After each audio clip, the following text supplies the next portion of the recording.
The Red Raiders head back stateside after a solid showing down in the Bahamas in the battle for Atlantis. In today's video, we'll recap that, what stood out, and why the Red Raiders might have found a lineup that could be pivotal to their success this season.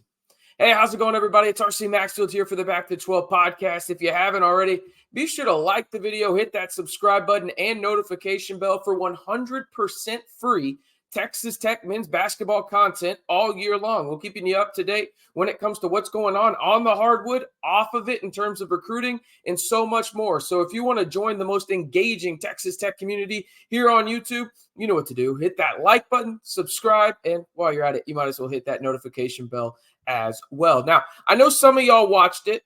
I know some of y'all didn't, right? But I want to hear from you guys on this front. You tell me your one word to describe the Red Raiders' performance in the battle for Atlantis, right? I think there's some positives. I also think there's some negatives, right? But all in all, I think they came out obviously on the better side with 2 wins, and we'll recap each game, what stood out, who stood out, and what I think the Red Raiders could be doing offensively moving forward that could have a sizable impact on what they could do in the Big 12. Let's jump right into it, though, and we'll start out with the first game. Didn't go too well for the Red Raiders, and to be fair, this team that they played ended up winning the battle for Atlantis. It's the Villanova Wildcats. The Red Raiders lost 85-69. It was really a tale of two halves for Texas Tech. I thought they were actually pretty well in the game, albeit they were down. They got it to within like 4 points, and then Villanova just decided, hey, we're going to make shots now. And there was really nothing Texas Tech could do about it. There were some shots where Texas Tech probably was a little lackadaisical defensively, but there was also times where it was like, hey, just tip your cap to Villanova, move on. You were there. They made a tough shot, right? So you look at this, and, you know, Villanova is going to be a top 15 team after winning the battle for Atlantis. But on the Tech side of things, right, I thought Tech shot the ball a lot from deep, 36 times to be exact. They also shot it really well, almost 40%, 38.9%.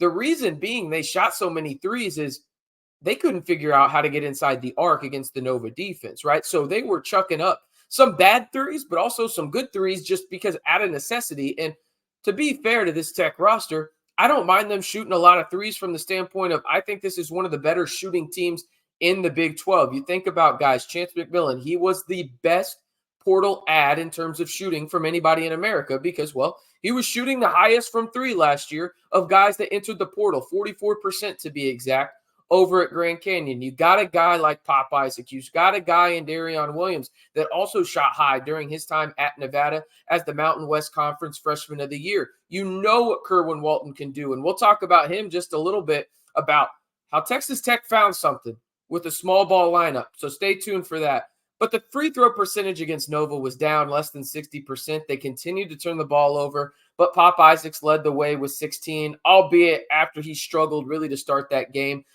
Believe he was 1 for 8 to start that game. Not ideal. But overall, again, Tech struggled to get inside the arc against the Wildcats. That's why they shot so much from 3.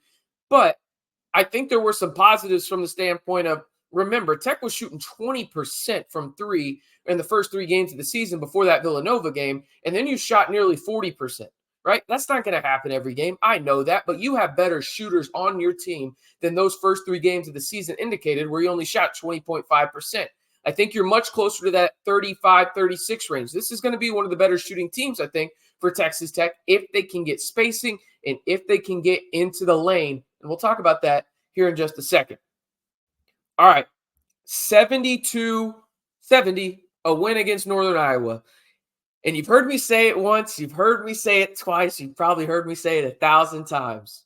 An ugly win is a win too, right? And that's what this was. Pop Isaacs won it with 0.8 seconds left on a floater on the right block for the Red Raiders to secure that victory. Joe Toussaint actually led the way for the Red Raiders with 21. Pop Isaacs not too far behind with 18. But the Red Raiders really found something in this game. And I know there's probably going to be some people saying, RC, you know, it was a Northern Iowa. Of course they should have won this game. They should try, you know, different things, right? Like, well, I think this lineup is going to have an impact for the Red Raiders in Big 12 conference play because I think it's going to be a matchup nightmare for some potential teams in the conference. Now, am I saying this is going to change the trajectory of the Red Raiders season?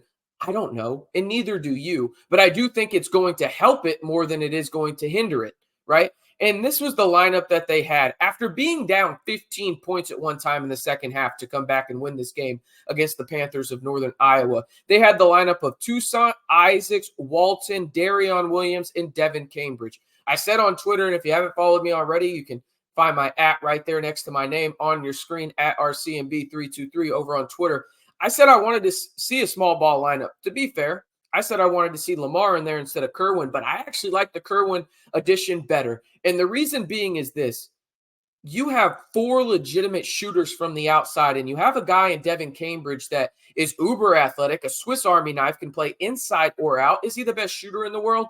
No, but he's athletic enough for you to really face him up against a taller big. Remember, he's only 6'6", right? But I feel comfortable with him up against guys that are 6'9", 6'10 because he's so athletic, knows how to use his body well, and he's experienced, right? But he also creates a matchup nightmare from the standpoint of he does pull back to the arc, and that brings the big man for the other team out onto the arc as well, unless they're playing zone, and nobody's going to play zone a lot, except if you're maybe Syracuse, but we know how that goes. Anyway, they pulled 5 guys out. What does that allow you to do? It allows you to have guys like Pop, Joe, beat guys off the bounce, get into the lane, have somebody collapse, drive and kick opportunities. In Texas Tech, that's what they're going to need to do best because these guys understand spacing really well. These guys are ready to catch and shoot at a moment's notice, whether that's Pop Isaacs, Joe Toussaint, Darion Williams, Kerwin Walton, Chance McMillan. The list goes on and on for the Red Raiders.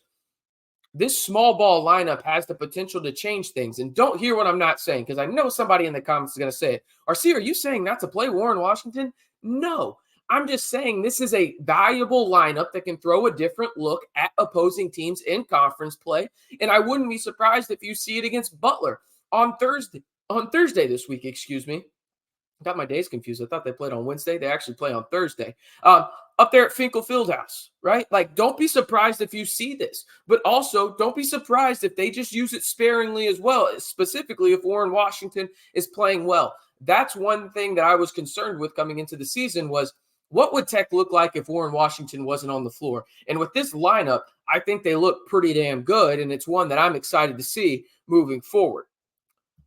All right, let's talk about the 73-57 win against Michigan and a former Texas Tech Red Raider, Namari Burnett.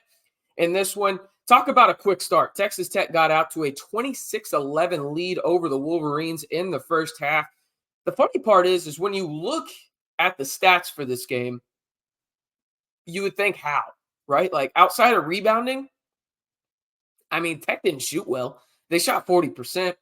They shot 23.8% from 3. They did shoot, however, really good from the line, but really they dominated on the glass. 41 rebounds to the Wolverines' 30. And by far, this was the cleanest game the Red Raiders played with only 9 turnovers, right? This is encouraging from a standpoint. I think that Texas Tech, at least I thought Texas Tech was going to have to shoot well in every game for them to compete. They proved me wrong here with this, and I love to see it from the standpoint of they're finding different ways to win, and that's the sign of a good team and a sign of a coaching staff that is willing to adjust and not just be stuck in a box. I'm looking at you, the former head coach of the Texas Tech Red Raiders, right? Like, that's what I love to see from this coaching staff is they're not going to just continuously put the same thing over and over and over again out there and have the same result. They're willing to try and throw caution to the wind, try new things, and see what happens. If it fails, it fails, but at least they tried something, right? And for the Red Raiders down in the battle for Atlantis, them trying new things, first and foremost, got them a win against Northern Iowa, and then also got them a win against Michigan as well. And that's a big sign for the Red Raiders moving forward. Again, I don't think this is changing my expectations too much for them, right? You lose to Villanova, a top 15 team. You beat a team in Michigan that's probably middle of the pack in the Big Ten. And then you beat a Northern Iowa team that I believe leaves this tournament 1-5. So, it is what it is, right? But you go down there, you get 2 wins. You're 5-1 going up to Finkel Fieldhouse, up in Indianapolis, playing in one of the most historic college basketball venues in the country against the Butler Bulldogs. We'll see how it translates, right? And see if they can keep some of this momentum going that they got down on the islands of the Bahamas. Anyway, one more time, One word to describe the Red Raiders' performance down in the battle for Atlantis. Just give me one word. Do you think it was spectacular? Do you think it was encouraging? I'd probably go somewhere in between. And yeah, let's be real. I'd probably say encouraging. But I want to hear from you guys. Let me know down in the pinned comment below your thoughts. And if you haven't already, be sure to like, subscribe, and hit that notification bell to stay in the know on Texas Tech men's basketball right here on the most engaging Red Raider YouTube page. I'm telling you right now, there was a lot of Texas fans on that video that I had, but Red Raider Nation showed out and went to the defense of Texas Tech, which was cool to see. But if you want to be a part of the most engaging Texas Tech community here on YouTube, you know what to do. Hit that subscribe button to stay in the know right here on the Back to 12 podcast channel.